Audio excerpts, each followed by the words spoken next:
The Heat have gone cold. Ginobili on the finish! Flushes it with the left hand. Here's Harden. Ginobili's on him. He's got shot. What a play by Ginobili!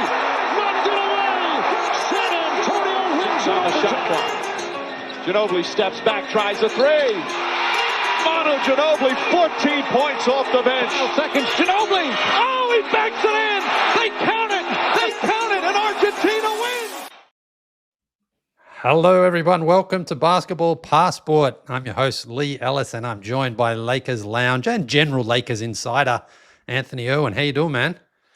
I'm holding up. I'm really excited for this. Your experience around the world with basketball is second to none, and I'm really happy that I get like the front row seat. You know, I'm the first on the airplane, and you're just going to take me wherever it goes. That's right, man. That's right. That's exactly what it's going to happen here. It's called Basketball Passport, where we're going to discuss events and activities from around the world, and from time to time, hopefully, have a few guests on as well from different parts of the world, so they can sort of tell us about what basketball is like in their city and country. It's going to go live every Thursday, or live-ish, at 10 a.m., and we want everyone, of course, here to be a part of it. That's in addition to our weekly show on Sunday nights or Monday mornings, which will be an NBA show, talking about the big stories and the issues in the league. I mean, Anthony, again, you were the one who had the official scoop on JJ Redick before anyone else, the confirmation, Anyway, so hopefully we'll break a bit of news on that podcast Sunday nights.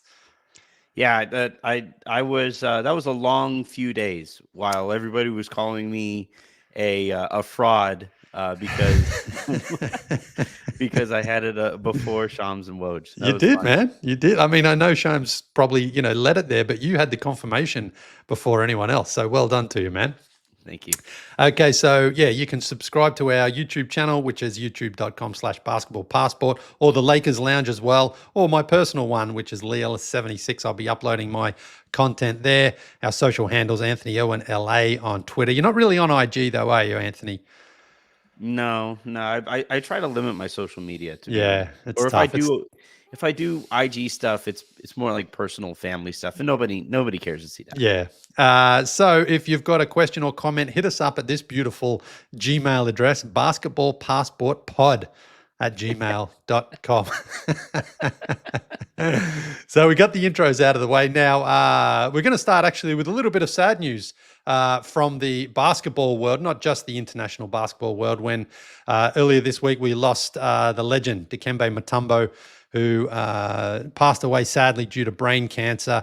I was down at Hawks media availability actually on Monday morning when the news broke. And of course, he was a legend of the game. But one of the things I think about Mutombo that, talks to him as the person most is that for all his accomplishments on the court, 4-time Defensive Player of the Year, 8-time All-Star, 3-time All-NBA, everyone who ever interacted with Dikembe just talks about how much of a great person he was and a great humanitarian he was. And, that's the saddest part, that there's very few celebrities, athletes, NBA players who are just universally loved. But I think Dikembe is actually someone who falls into that category.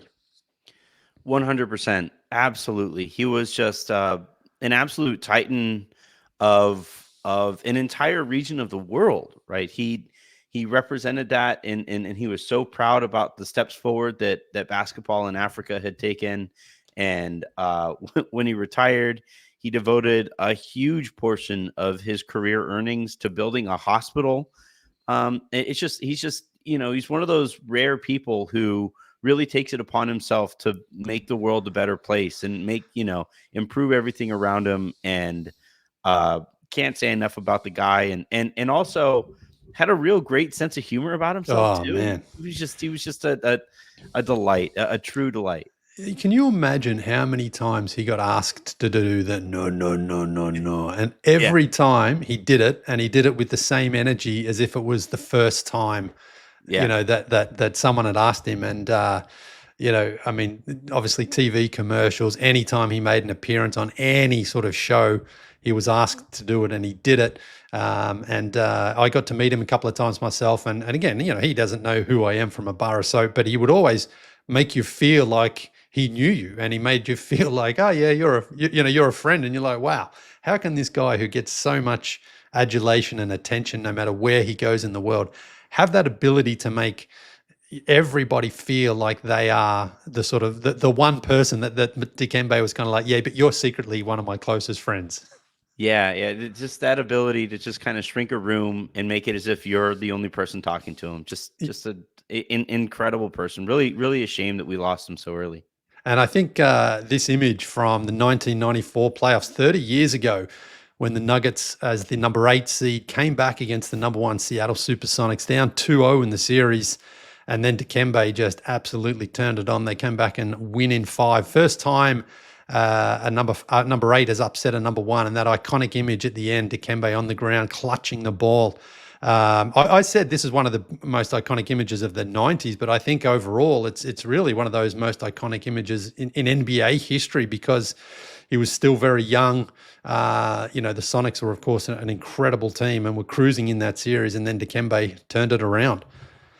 Yeah, and again, the level of basketball that you need to play individually to allow that kind of an upset to take place, and then the unfettered joy afterward, and that's just how he lived his life. Like that, the part of that image that lives on is that he maintained that level of joy, that amount of just passion for life for the rest of it. And it was just, and it makes that moment even greater, knowing how great a person it was, and to see a great person that kind of happy, it was just an awesome, awesome moment. And even George Karl, I remember I talked to him about it one day, and obviously he was the coach of the Sonics, devastated. It's a crushing loss, but he sort of, his admiration and affection for Dikembe kind of soothed that pain somewhat, because he was like, hey man, we lost to a great player and a great man. And, that's one of those iconic moments in sports where to have a, euphoric victory, you have to have a devastating loss. And that's what it was for the Sonics. They were crushed, but for the Nuggets and for Dikembe, it was a huge, huge moment. Do you think of Dikembe, as a Hawk, as a Nugget, as a 76er, Rocket? I mean, where would you sort of put him in that if you had to pick one team for him? I would probably say the Sixers, oddly. Obviously Kobe behind me here. So I look back on that three-peat era. And the thing that I kind of remember about it is, like, he was the defensive player of the year. And Shaq was at his absolute peak of his powers. And, Shaq, if you ever watch him play, you look at the guys who were defending him, and they all look so battered after the experience. But, like, Mutombo goes through that. Shaq, obviously, and the Lakers wind up winning the series. But afterward, it was just kind of the utmost respect that he had for Shaq afterward. It was just like, that guy's really good. He outweighs me by 150 pounds. Oh, yeah. What am I supposed to do? And again, like, maintaining that joy for competition, the joy for the moment, and again, life in general, that it's you could really link those two pictures, the image of Dikembe holding the basketball after beating the Sonics, and then also how he felt about being sharing the court with greatness in the moments that he did in that series. So I think of him as a Sixer because of my Lakers background, but I like, that's the crazy thing. And to the point that you made earlier, Lee, he makes every single person, or made every single person, feel like they're the only person in the room.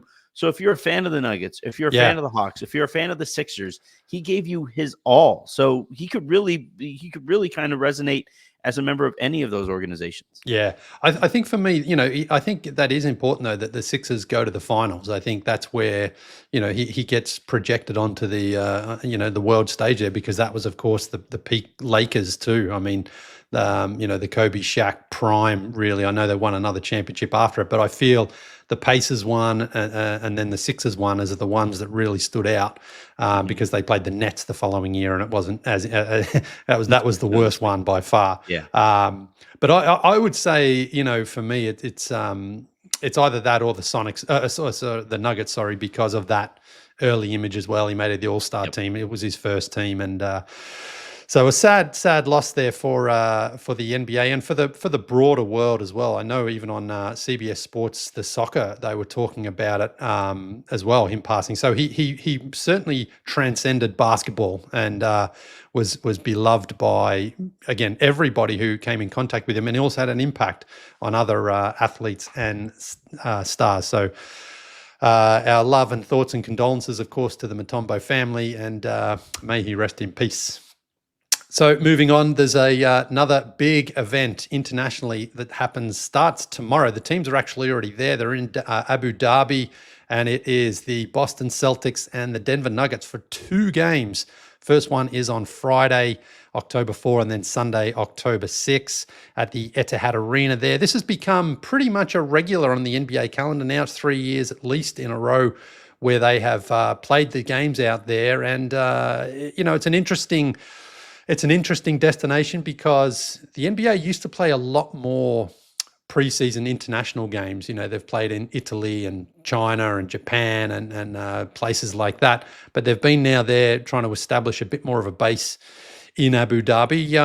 As for yourself, it's preseason games, so obviously they don't count for anything, but do you tune in out of curiosity to sort of see what the atmosphere is like, see see how things are different being played in a country that you certainly don't automatically associate with basketball? The Middle East, doesn't really have an impact, certainly in terms of players in the NBA. I think Alaa Abdulnabi was the first Middle Eastern-born player from Egypt there. But what do you think when you see these games in Abu Dhabi? Does it pique your interest to want to go and visit and maybe check it out?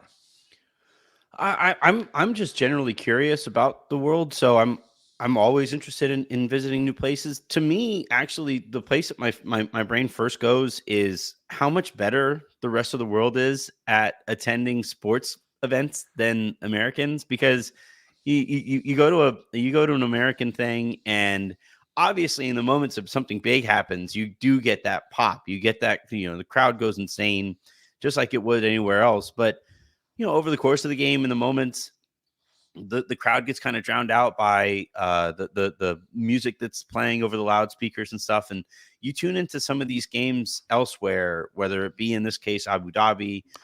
They try to make a point to go into Mexico every year, and obviously China is a big event for them as well, for the NBA as well.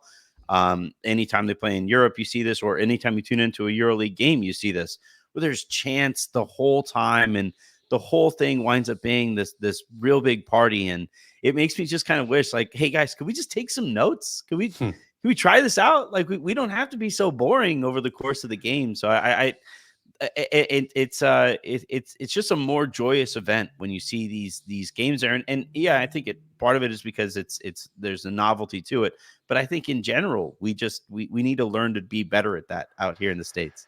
Yeah, it's always good though when they go to places like that, because the teams have been there for the last couple of days and you see them out doing the things that the locals do. They were riding camels. I don't know if you saw that. And I've ridden a couple of camels in my time where I've traveled, like to Egypt and other parts of the Middle East.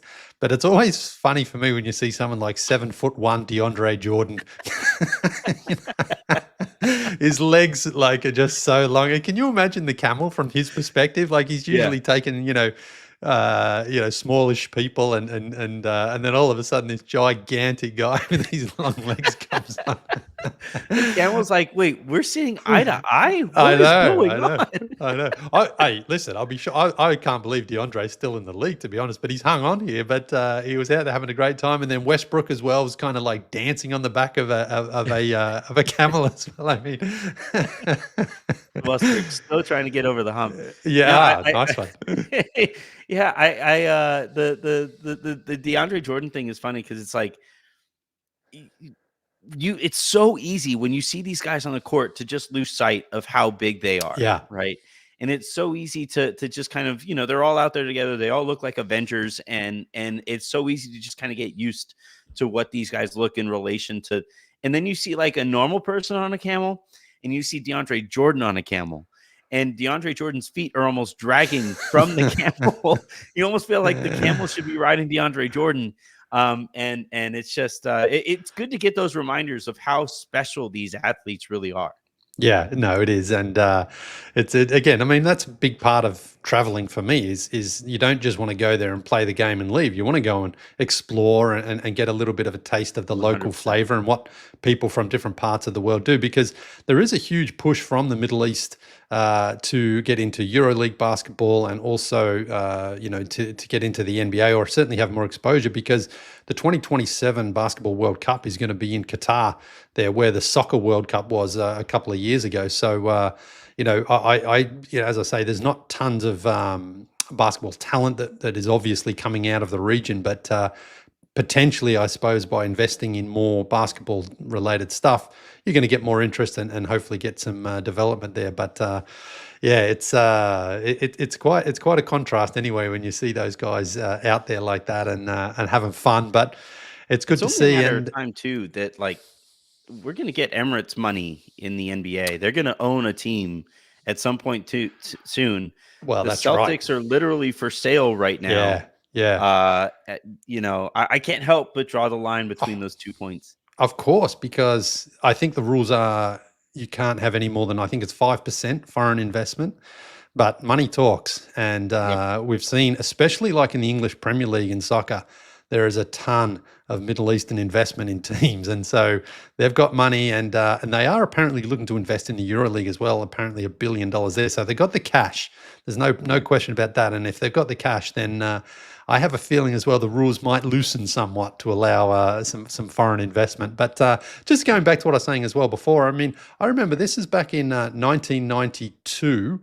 This is the Sonics and the Rockets playing in Japan. Now, these were regular season games to tip the season off, 32 years ago. And as I mentioned, the NBA used to play a lot more games of actual, that actually counted as far as regular season games abroad. I mean, it goes back to 1990. In Tokyo, they played a lot in Tokyo, some in Mexico City, and then more recently they've been doing the mid-year sort of one where we're going to see it, of course, this year when it's the Indiana Pacers and San Antonio Spurs playing 2 games in Paris.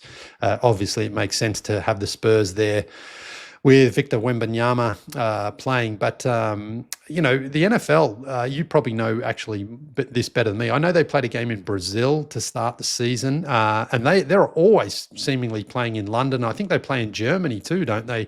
Regular season games. Yeah, my Vikings play in London this upcoming Sunday.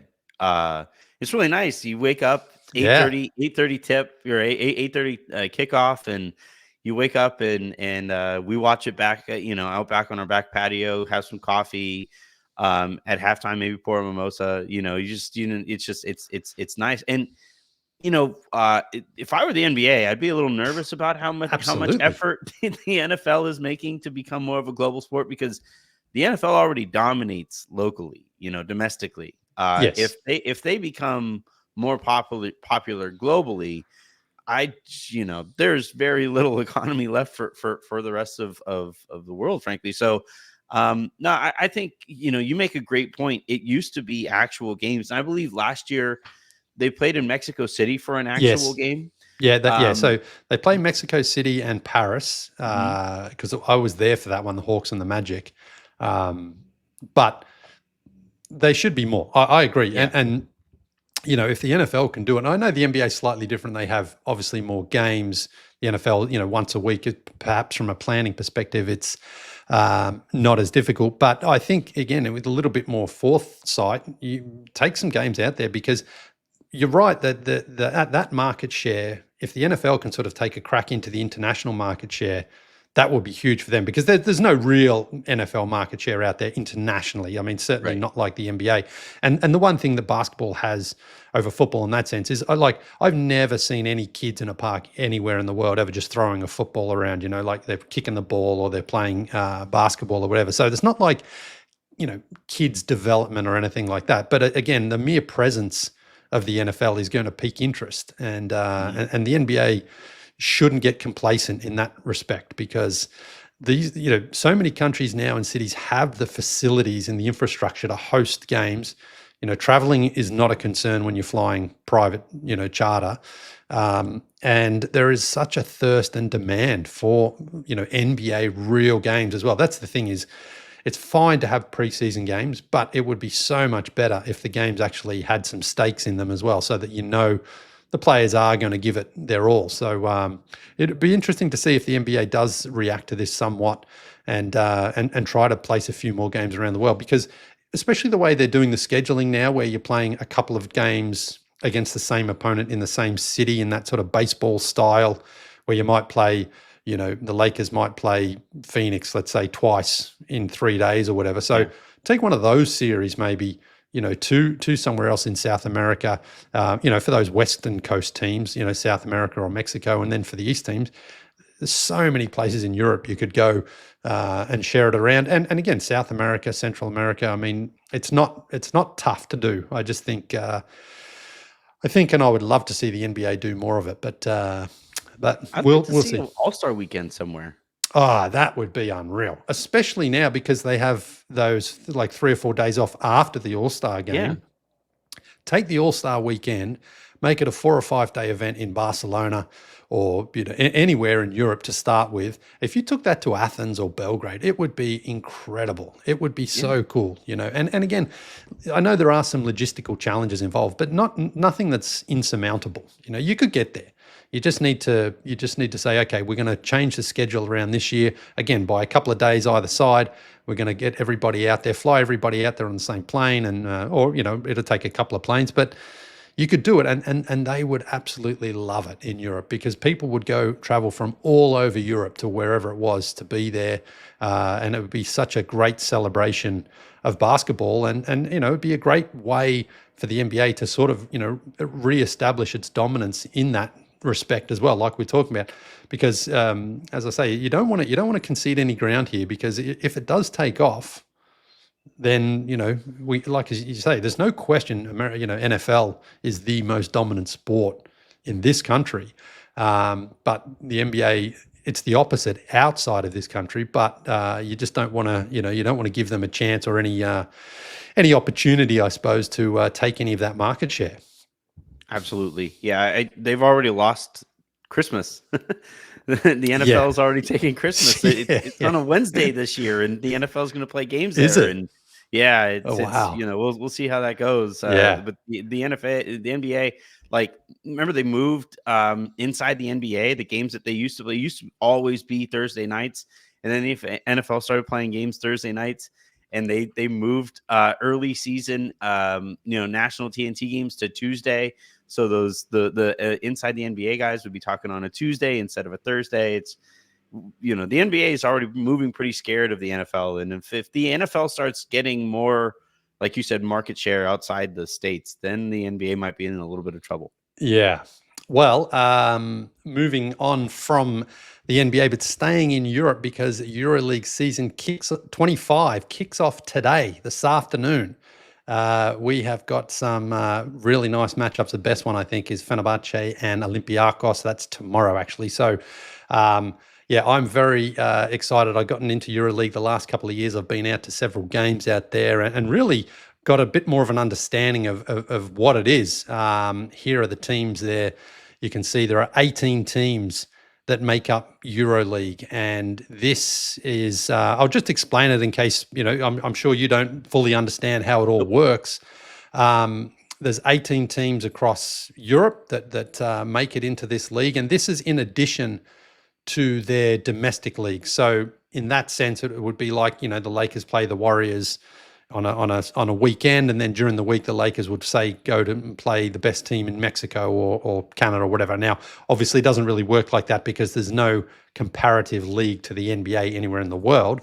But in Europe, the league between from Greece to Spain to Serbia to Italy, it's like Champions League soccer if you follow that at all, where the best domestic leagues play within their own leagues, usually on the weekends, and then during the week they play. You might see a Manchester United versus Barcelona, or Real Madrid versus, Olympiacos or someone like that. I mean, it's an awesome competition because it brings together so much more than just rivalries of basketball on the court. You think of rivalries within the United States, from California to New York to Chicago to Florida. Like, everyone's feels that they've got something about their state and their city that's the best in the country.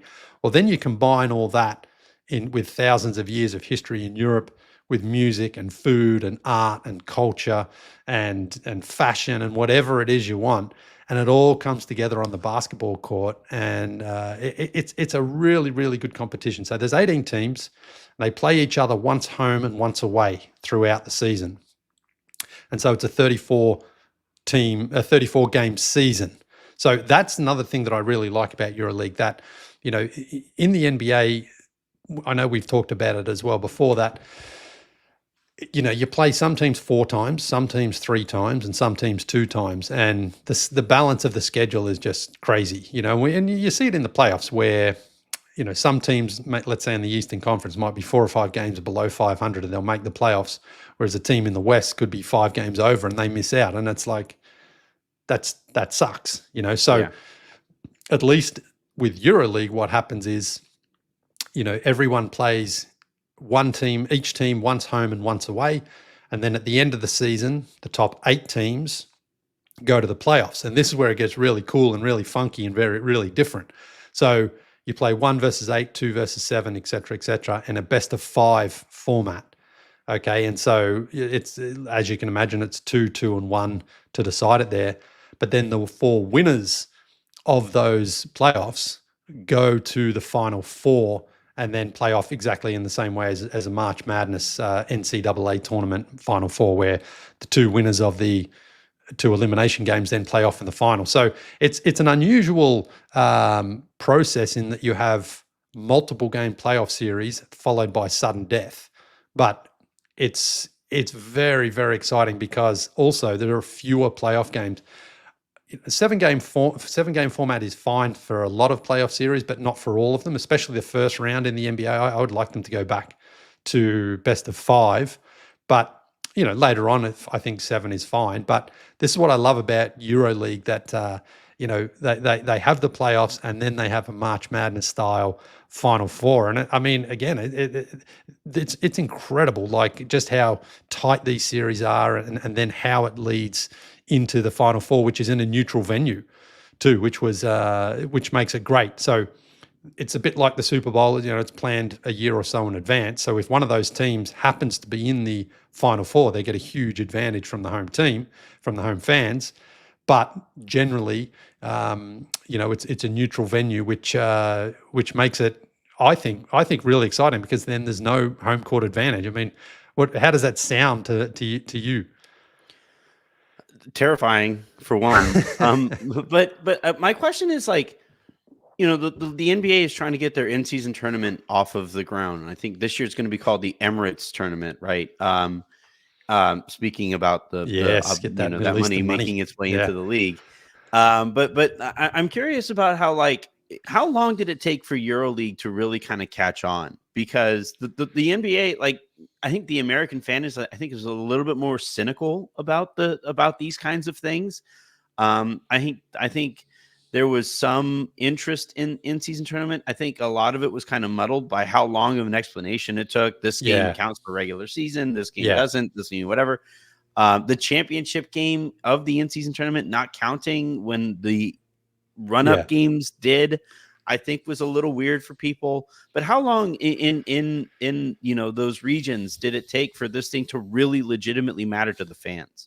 Not that long, because it really goes back like 60 years. The EuroLeague itself is only 25 years old, but the sort of competition and the format dates back, to the sort of 50s and 60s. It's kind of been reworked a few times to try to make it to what it is now.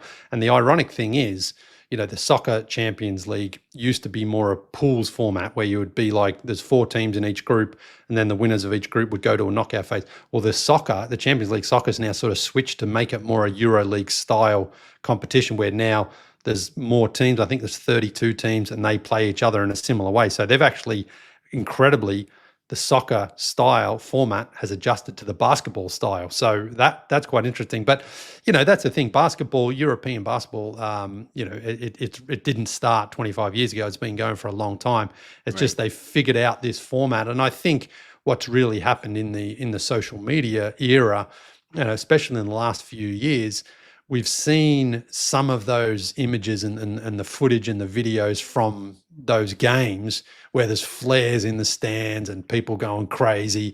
And that has sparked interest from people like saying, like, what is this? Is this their regular season? Like you're seeing, Real Madrid maybe in Athens playing against Panathinaikos. And it's like, why are they even playing? What's this for? And so now, and again, with all those histories and rivalries throughout Europe, this is just another one to add to it.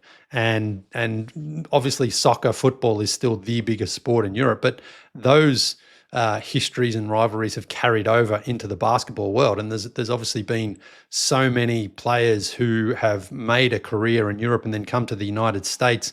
Guys like Jasikevicius, Milos Teodosic, Marcelo Huertas, the Brazilian. You of course know him from his Lakers stint there. Didn't go all that well. Didn't go all that well, but Pablo Prigioni. I mean, Manu Ginobili didn't come to the NBA until he was 26. He played out there in Bologna. So the standard of play in the competition has been good. It's not the same level of the NBA, and it never will be in terms of the pool of talent, because most players, they're still desire to make it to the NBA, but it is getting better and better simply because basketball around the world is getting better and better. We saw in Paris only a couple of months ago the best men's Olympic tournament that I've ever seen. It was just every game seemed to have star players, NBA talent players playing against each other, and they were really great, high quality games. I mean, look what it took for the best US team in a long time to finally win that gold medal. I mean, it took one of those performances from Steph Curry, one of his career performances in the end, to see off France. So, this is what EuroLeague is continuing to grow and to become better at. And, we're seeing it now that because of what's happened, I think, again, in the last couple of seasons, people are really starting to notice that it's a great league. There's a lot of talent, and the stakes, this is what's probably maybe the most important part. The stakes are high in every single EuroLeague game. You don't cruise along. You're not like, it doesn't matter if we lose 5 or 6 games in a row. That could end your season. So that, I think, combined with the fan involvement and the fan experience, has really created more interest, because people are like, I want to experience what I see there at a game, where you see like just that wave of people, when you see like the arena, it feels like the arena's about insane. And it looks like it could sort of collapse at any minute. And that's like on a Tuesday, in October or November, and people are like hanging on the edge of their seat for the result of just a regular season EuroLeague game. So I think it's fascinating. And I know, again, we've talked about this, like, that part of it, while the NBA has the better talent, the fan experience is really what the NBA would love to be able to, take and put into NBA games. Yeah, absolutely.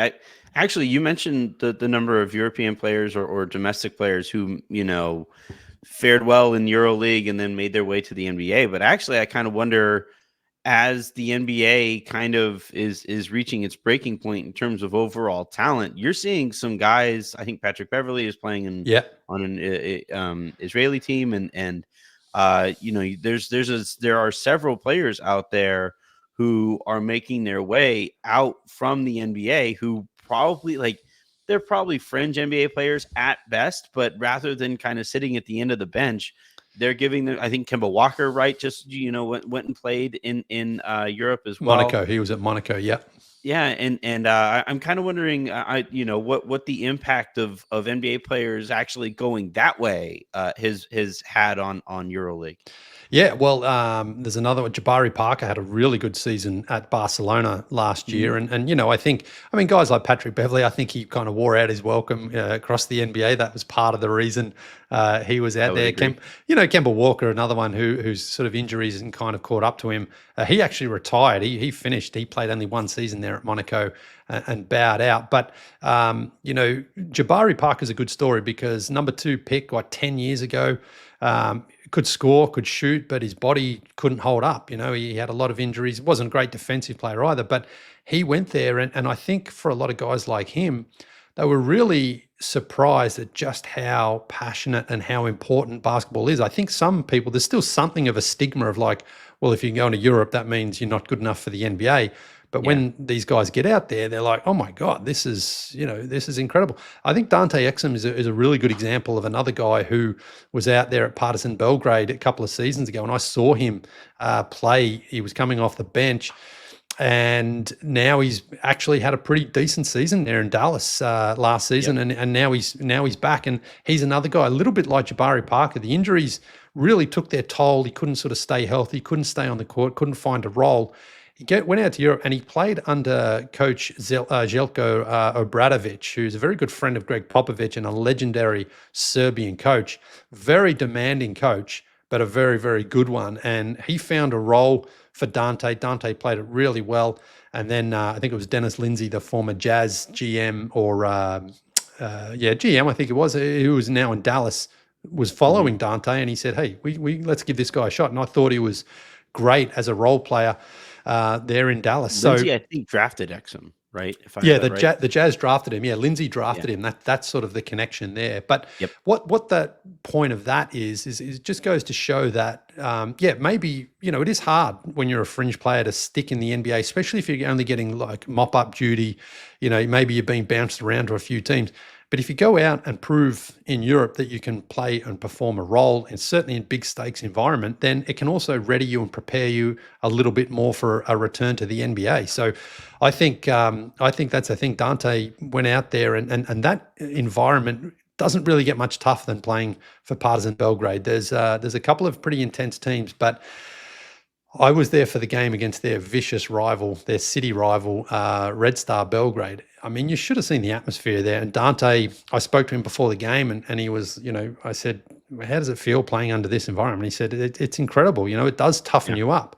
And he even said, I remember in the playoffs last year, he hit that big shot for the Mavericks. I think it was against the Celtics. And someone said, how did you prepare for this environment? He said, I played in Belgrade, man. Like, and he even sort of said, no shade to the Mavericks fans, but Belgrade is the environment that you really learn a lot about yourself and whether you're up to the, whether you can cut it with the big time. And so that was great to see him because Dante, of course, an Australian, he was hyped up a lot before the draft. I was really excited for him, but he couldn't quite stay healthy. So it's great to see him back and really thriving in the role that the Mavericks have for him.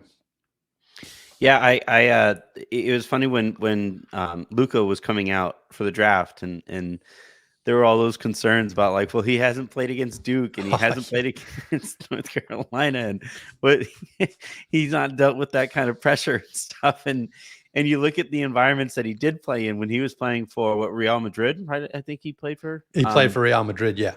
Yeah, and you look at the environments that he was playing in before he got to the NBA. He was like, This is a lie. This is like playing in a library compared to some of the games that I was playing when I was a teenager. He was a teenager that's right. Playing there. He was Final Four MVP at 17. I mean, Now Final Four MVP is only 2 games, but still, Real Madrid. That was the last time they won it was actually last year, 2023. In Lithuania, they won it. But before that, the last time they won it was when Luka won it in 2017. And he had guys like Sergio Llull, who you probably haven't heard that name because Sergio Llull, we've been dying for him to come to the NBA. He never did. Veteran, all-time leading Final Four scorer in EuroLeague history. Just a superstar player over there, but just someone who never really decided to come on over. And I think because guys like Jasikevicius and Teodosic had really good reputations in Europe, but they came over a little bit later in their career. I think they were 28 and 29.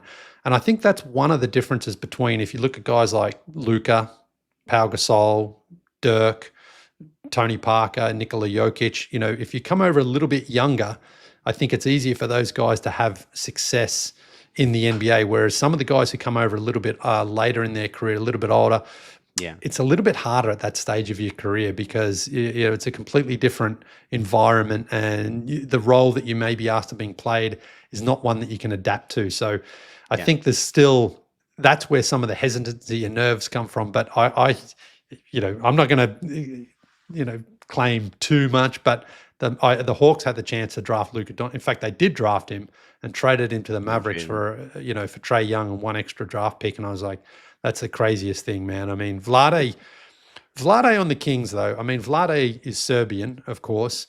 Now, Luka is Slovenian, which is right next door. But of all the players that Vlade should have drafted, surely he should have known that Luka was the one that was, it wasn't Andrea Bargnani they were drafting. This guy was legit. And man, what a misfire. Did you see the quotes? He was asked about that recently. Did you see Vlade's quotes? He said, we've got to wait for it to play out or something. Yeah.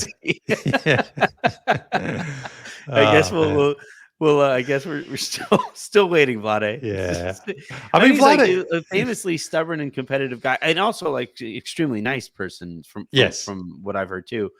But it kind of reminded me of like when he tipped the ball out to Robert Horry. Yeah. And it reached Robert. Yeah. Big shot Bob knocks down that shot. I've never seen a pure swish of a basketball. Yeah. He's like, it was lucky shot. It was lucky shot. And I'm like, I don't think it was, Vlade. Yeah. Well, I think it was. Yeah. If that was the only time Robert Horry did it, maybe, but Robert Horry's got one of the best game-winning shot makes of anyone's career. His highlight reel is unreal. Yeah. But Vlade, I mean, look, talking what we're on right now, Basketball Passport. I remember when Vlade came over to the Lakers in 1990, and he had incredible talent. And it's funny because I spoke to James Worthy once. I know, Laker legend there. I had him on my old Pop and Pack segment. And I asked him what it was like when Vlade came over, because that was basically at the end of the Showtime Lakers. Yep. And he said, Vlade would light up a cigarette after a game in the locker room. And James Worthy's like, hey, Vlade. And he's like, what? He goes, you can't do that. And Vlade's like, can't do what? He goes, you can't smoke, man. You can't smoke you can't smoke really at all, but certainly not in the locker room. And Vlade was like, why? And he's like, no, you just can't, Vlade. And then, and he said, and I said to James, I said, look, any player who comes from a different country, there's barriers, when you move to a new city, a new country, there's cultural changes, lifestyle changes, but also, like you've just got to adapt to the way things are. And I said, considering all those things, how long did it take for him to adapt to that versus how long it took him to learn the rules of the foreign club? And he's like, he was in the foreign club in 2 minutes. He knew what he was doing. So that's phenomenal. The cigarettes the cigarettes from Vlade in the locker room was great. Actually, we have I know we have a mailbag portion later. Yeah, we have a great question here from Malcolm. We'll come back to it. Sure, but yeah, Vlade was.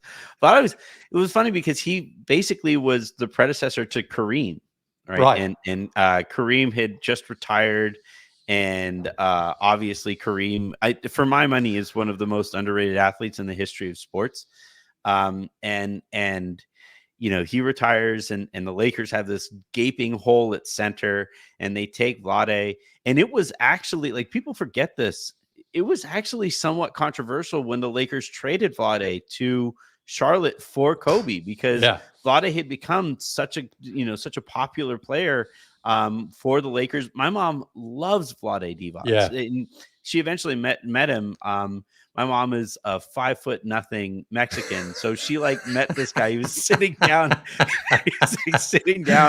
at a Lakers preseason game, and he goes and meets her, and she's like, I was standing up. He's sitting in the regular bleacher seats that you have there, and he was still taller than me. It was the craziest thing. And but no, it was Vlade is one of those, and then obviously was a pivotal figure in that Kings run.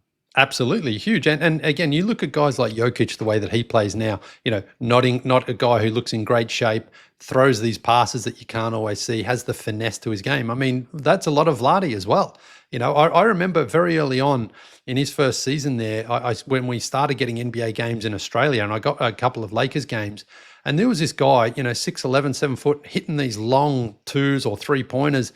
And it was like, is this guy really a center or is he, what is it? It was well before the sort of point forward extension sort of guy in the league. And he had this really unusual way. He wasn't a center, but he certainly wasn't like a small forward either. Nope. So, he was one of the guys that really laid the foundation to some extent for guys, like Jokic, along with Peja Stojakovic as well. I mean, Page is another one. Didn't look like he ever lifted a weight in his life, but no. You give him that shot and he was money, and those Kings and Lakers battles were unreal.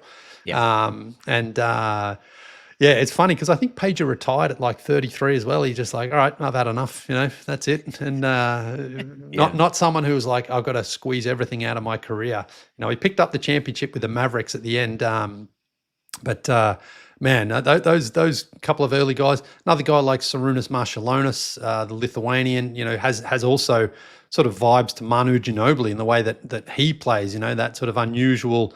Again, not a point guard, not a shooting guard, just a sort of unique guard. And so, the some of those players in the late 80s and early 90s really did sort of break through to give the players that we see dominating now, their first sort of insight and look into the NBA and how you can be successful rather than only being a foreign-born player that maybe, spends time coming off the bench. Yep, absolutely. So I talked about the EuroLeague kicking off today. There was actually an amazing event that EuroLeague used to launch their season 2025. It happened in Athens 2 Saturdays ago, and it was put together by Panathinaikos, and it was a 4-team event. We had Panathinaikos of Greece, FS Anadolu from Istanbul, Maccabi Tel Aviv from Israel, and Partizan Belgrade. And this was just a celebration of basketball to launch the season. But it wasn't just a regular game and it wasn't just a regular environment. This is the video afterwards put together by Panathinaikos.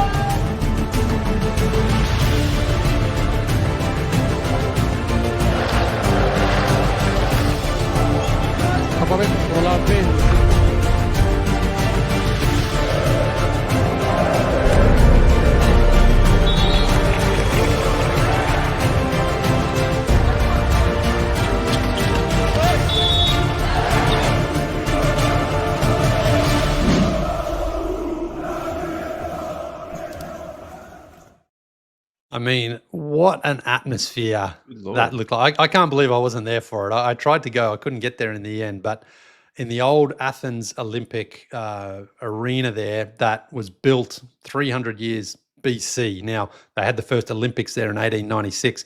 But playing under that condition and that atmosphere, open air, 42,000 people as well there for a theoretically meaningless preseason battle of 4 teams. But my God, that looked like that's the exact sort of experience that I really think adds to the aura of European basketball. I mean, here are a couple of still images from it. Like, look at that from overhead there. And this is on the court here.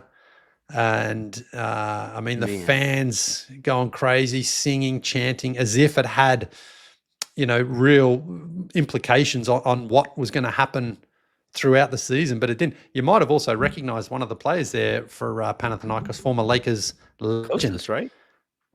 Kostas Lukas. Oh, I thought I saw Kostas Antetokounmpo. Oh, yes, yeah. So yeah, he's there, but also Kendrick Nunn. Oh, yeah. I try to forget him. Yeah, he didn't have a.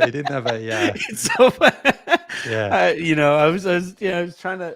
I to be completely honest, I thought I saw Kostas Antetokounmpo playing there, and I Googled to make sure it was the right, because I was thinking it's not Thanasis because he's still with Milwaukee, or was I think he got waived because he got hurt. Yeah. But no, I tried to forget the Kendrick Nunn experience. Yeah. Lakers fans still, because that entire season, Jeannie Buss was saying it, and Rob Pelinka was saying it, and I think Darvin Ham was saying it, or who was it, Frank Vogel? But they were like, we just have to wait till we get healthy. We can't judge this team until it gets healthy. Yeah. And the guy that they were waiting on was Kendrick Nunn because he had the worst bone bruise in the history of knees. Yeah. Yeah, well, he had a great season for Panathinaikos last season and was part of their championship winning team in Berlin in June. And he was awesome in the final too. So, I talked about Dante Exum before. If Kendrick Nunn can sort of really establish himself and stay healthy and stay consistent, I wouldn't be surprised if he gets another shot in the NBA because Panathinaikos are the favorite going in to win it this season, to go back to back. Hasn't happened in a long time, but he was a really, really important part of that. But Just man, that not for the Lakers. And then, get your shot. Just not. that atmosphere, man, that environment, that stadium, like it was just amazing. And so last year, Partizan Belgrade played a game at an outdoor arena in Belgrade. And that was also cool. I think we talked about that. You saw the flares from people just holding them up, and it looked like you were playing in a real gladiator arena there. And I think they're gonna start doing this stuff more and more because fans love it, and it really shines such a great light onto EuroLeague basketball and what they're doing, because doing different things, trying new things, and just creating an atmosphere that people want to be a part of. That's what really stands out to me. Again, these games in Abu Dhabi, it's appealing for the city and the destination, but once you get into the court, it's going to look like any other court. It's going to be really nice, great facilities, high quality, and all that. It's not going to give you a different perspective and a different feeling like what we just saw there in Athens, because again, I mean, those fans there, look at that, man. This is, imagine the Lakers open practice had that many fans going crazy, because that's essentially what it was, just a glorified open practice, and the fans brought the energy. That's incredible. It makes me think, because the NHL has their outdoor games or outdoor classic games, and it makes me wish that the NBA was a little bit more creative with this stuff, and played a game at the LA Coliseum, played a game at Yankee Stadium, played a game at these various places. Hell, what the NBA should do, play a game at Rucker. But go out there and put up an exhibition. Obviously really limit the tickets and stuff like that, because not as many people could go there. But just try some new stuff that isn't as kind of buttoned up as the league has tried to bend. Well, remember Kevin Durant, must have been 2011 or something like that, and he played at Rucker Park that night. And again, the atmosphere there looked perfect. And that's the thing. Obviously, again, there are some health and safety concerns, which understandably you don't want anyone to, play on a surface that's not up to it. But you can make those things happen and drop a court in there and do something. That would be so cool if, around about now there was an event at Rucker Park or the LA Coliseum, as you mentioned, because the Coliseum there looks similar to the one in Athens. Yep. And oh man, that would be so cool to see the NBA do an event like that. Again, I think do the in-season tournament like that, make the final something like that. So there's something, because it's fine. It's not going to be cold in LA in when do they have the final? January, February. I mean, yeah. So you could do it. You could do it, especially the Olympics coming up in the next 4 years. I mean, sort of show. Build up and try something like that. I think it'd be unreal. But yeah. One of my favorite memories as a Lakers fan, Jen bought me tickets. She and I were just boyfriend girlfriend at the time, and she bought me tickets because the Lakers were going to go play at the old Great Western Forum, right? Which was no longer Great Western because it wasn't the same sponsor. And even something like that was really cool. Because I get to walk those hallways again. I actually got to check out the Forum Club. I got to walk in there, and I met Bill Burtka there. It's really cool. It was like sitting there. I'm standing there at the bar. Jim Buss was 3 spots down from me. Stu Lance walked by, had a conversation with him.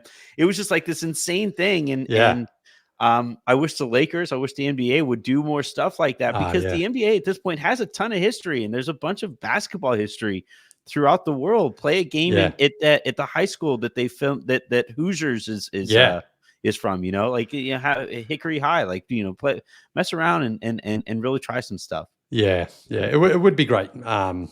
Yeah, don't think it's going to happen, but the more success European teams have with these sorts of events, though, I think it is going to at least give the NBA, something to think about and to look into and to see what is, logistically feasible. Because again, no one came away from that experience in Athens like, what was the point of this? Like, it's a lifetime memory that may never happen again. I don't know what their plans are going forward, and maybe it was just to celebrate the 25th season, but one of those moments that again, with the proper planning and everything, you can pull it off and really make it look like a great event.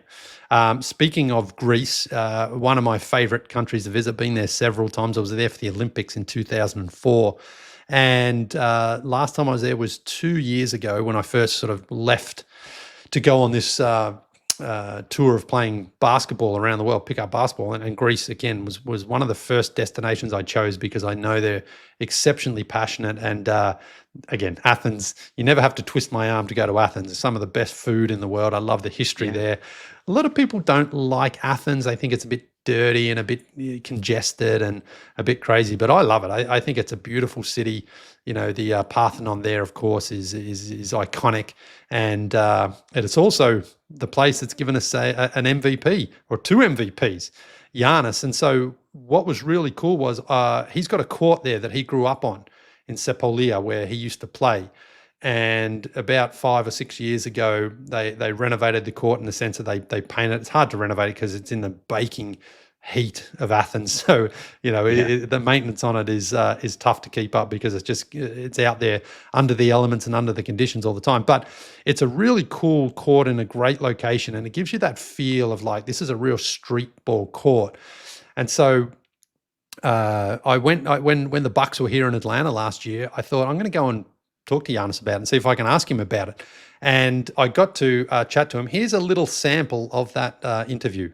People would never go and visit Greece. They go to the Parthenon. They go maybe to Mykonos or Santorini, and then they go to see the mural. Which is incredible to me. I get on my social media so many tourists that go and take pictures there and stuff. So just for people to go back and see where my story and my family story began, it's a cool feeling. Yeah, you can check out that more of that interview anyway on my own Instagram account at Lee Ellis, or my YouTube as well. Giannis, we chatted for about 5 minutes, and it was one of the most coolest conversations that I've had with an NBA player, because after the game, especially after a loss, you just don't know what kind of mood players are going to be in, and even what sort of access you're going to have, because some players are just like, this was in March, so you can understand, you see it sometimes. Giannis didn't want to speak to the media tonight or whatever, and they just blow off the media. But when I spoke to him, it felt like I was speaking just to a friend, because he felt so joyous and he was so happy. It obviously brought back great emotions and memories for him about playing there with his brothers when he was little.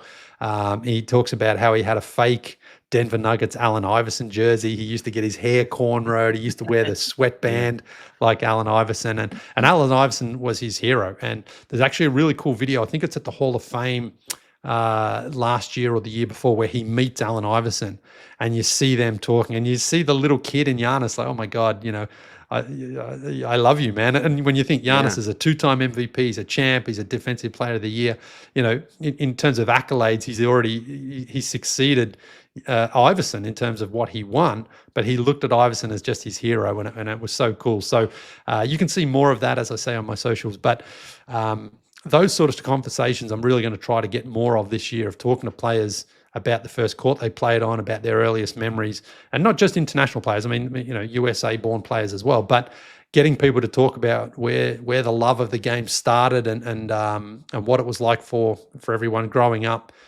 playing basketball. And that one in Athens, it's really, really cool court.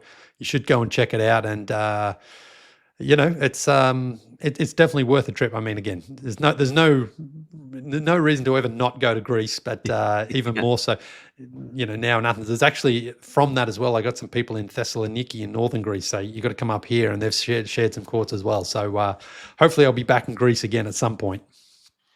Same. Well, not back end, but increase. That sounds great. That sounds great. The part of that I don't know if it's on the longer clip that you have on your socials or whatever, but that was after I think you said that was after a loss, right?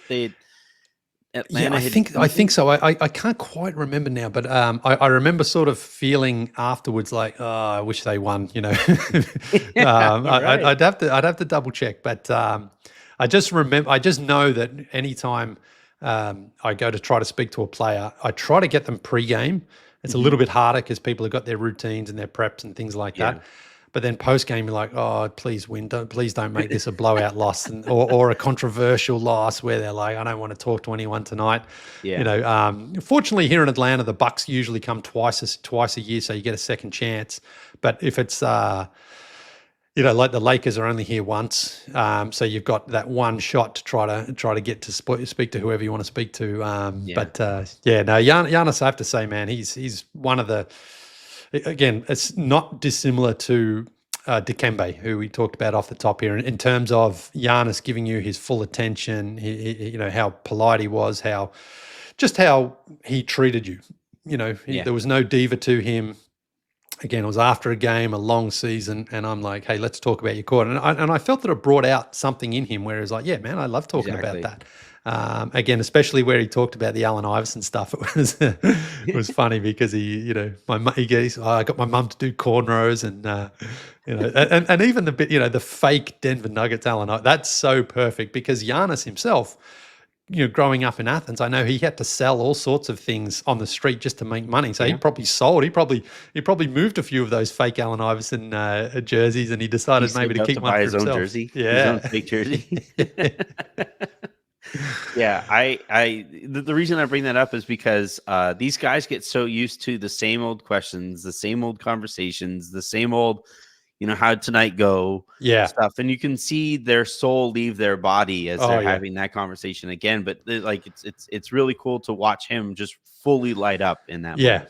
Yeah, it was great. So anyway, hopefully get the chance to speak to him. So you said you had a question in the mailbag. The mailbag is open. You want to get all right, that? so we have a question here from the email, which is a famously easy email to remember right here at the basketballpassportpod@gmail.com. So we have a question from that, but we actually have one from the live audience. Malcolm asks, and this is a great question, I think, for you, Lee. Malcolm asks, is Sergio Llull the biggest what if for EuroLeague players that never came over? Man, that's a great question because I remember seeing it I guess it was Olympics and World Cup basketball, him playing for Spain and being like, man, this guy is good. He's a legit player. He's calm. He's composed. He's not afraid of the big moment.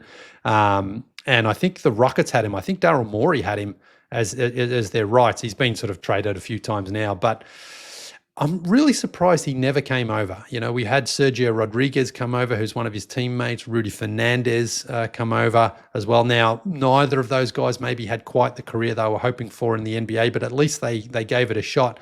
But Sergio stayed there in Madrid, and I think part of the reason he did is because Madrid's a great city to live in as well. And Real Madrid, everyone knows them from the soccer team, okay? One of the most glamorous soccer teams in the world. Well, their basketball team gets treated very similar in that sense, that these people are regarded as heroes and just be loved in their city.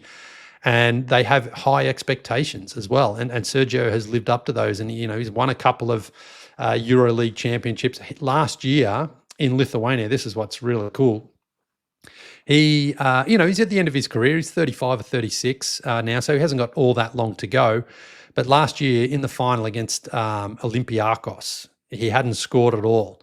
And Real Madrid trailed by 1 point with 8 seconds to go. And Chus Mateo, there was no question the coach where the ball was going to Sergio Llull.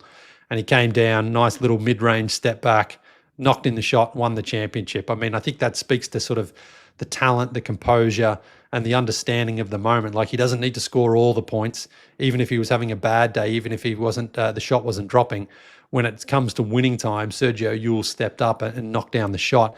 And I think that's the thing for a guy like him. I'm pretty sure he's born in Madrid as well. So he sort of, he feels connected to that city in a way that is like, why would I want to leave to maybe sit on the bench in Houston or Minnesota or somewhere like that and be 9th or 10th on the roster? I mean, he can be with his family, he can be with his friends, and he's playing high level basketball. He's getting paid well, and he's living in just a beautiful city in Madrid. So I think that's probably part of the reason he never came over.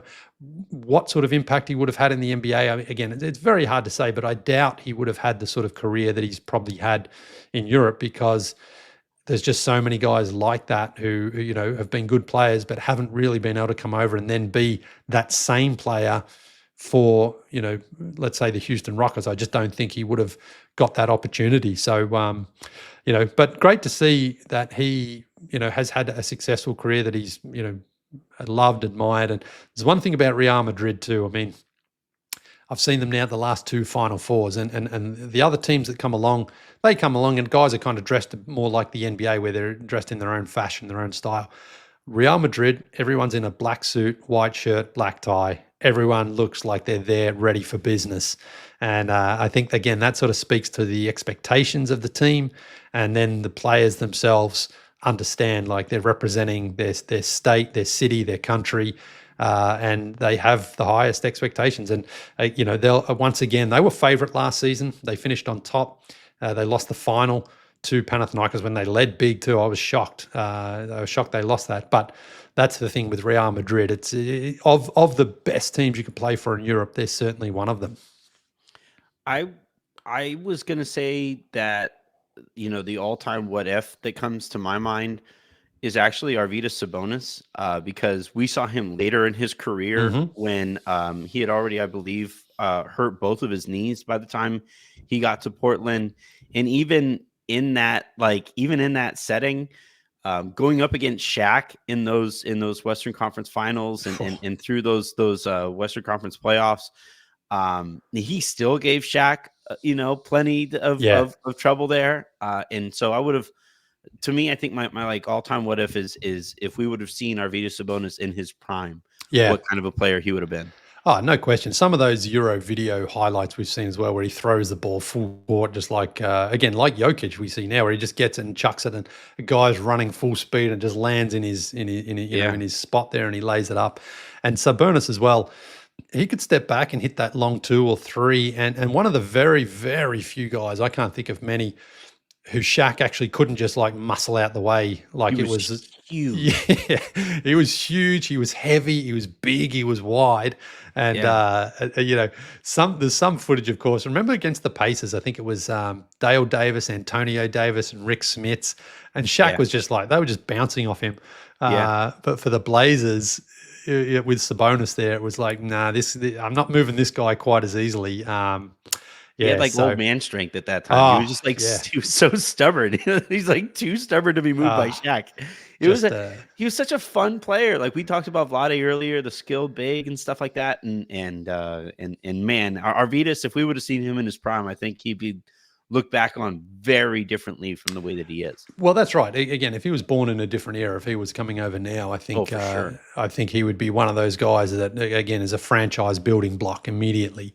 But of course, things were different then, and I think a lot of it had to do with the fact that if he came to the NBA, he couldn't then play for his country at the Olympics, Lithuania there, because you weren't allowed to. I know Oscar Schmidt, the Brazilian legend, another guy who didn't come to the NBA, drafted in the 84, beautiful draft class of 84, but didn't want to come over to the NBA because it meant he couldn't play for Brazil. So things have obviously changed since then. Now, of course, since the Dream Team came along, and FIBA and the IOC, I guess, changed the rules allowing pros to play. Yep. The other question that we have here, this is from the email bag, which somebody remembered the email there. So from John in Los Angeles, first longtime Lee and Anthony listener. Let's go Lakers. First time basketball passport emailer. So please be kind. You asked for questions and I have some. One, Lee, how organic are your basketball travels? Do you organize anything beforehand, or you just show up and pick up runs and hope there's action? And I think they also John also asked about which players the Lakers might target. I'll answer that one on the lounge since we're running short on time. Yeah. No, thanks, John. Great question. First time basketball pod emailer. First time, long time. Yeah, man. I'm first time basketball pod at gmail.com answerer. So that's great. No, they're very organic. There are times where they're so organic, I didn't even know about a court, and I've just happened to be in a city and I've turned up and started shooting around or playing, and I've had some great fun. That happened in Belgrade. I was at this incredible court at Kalamegdan Park. I had a run scheduled for a Sunday, and on the Saturday, I just went there to check out the court, and there were these guys playing, and I started playing with them, and it was great. But then the Sunday was more organized in the sense that I had, a few people message me. We exchanged DMs and emails and things like that. And I said, I'm going to be at Kalamegdan Park at 4:00. Come on out, tell your friends, and people come out. So it's a little bit of both. And that's what I love about basketball, pickup basketball, is if you find the court and you just start shooting around, you might get a game. A game might just happen. And I always pack a ball. I always pack a pump because no matter where you are, no matter what could happen, if you've got a ball and you start shooting away, then you can have some fun and get some buckets. So it's very much a combination of both, bit of luck, bit of timing. But for the most part, when I go to a city, I try to at least have one game ready to go, and then and hopefully a few others break out along the way. Gosh, I one of these trips, I'm going to make it with you. Let's do it, man. I can't really play anymore, but I would love to get out there and just see what it's like. You'll have a great time, man. Yeah, let's do it. Let's go somewhere. Deal. Yeah. Again? Sorry. Well, speaking of going, I think that's us for episode 1 here of Basketball Passport. So thanks to everybody who has tuned in and will tune in after this one goes up. And yeah, if you've got any questions, basketballpassportpod@gmail.com. Subscribe, rate, tell your friends, tell your enemies, tell everyone.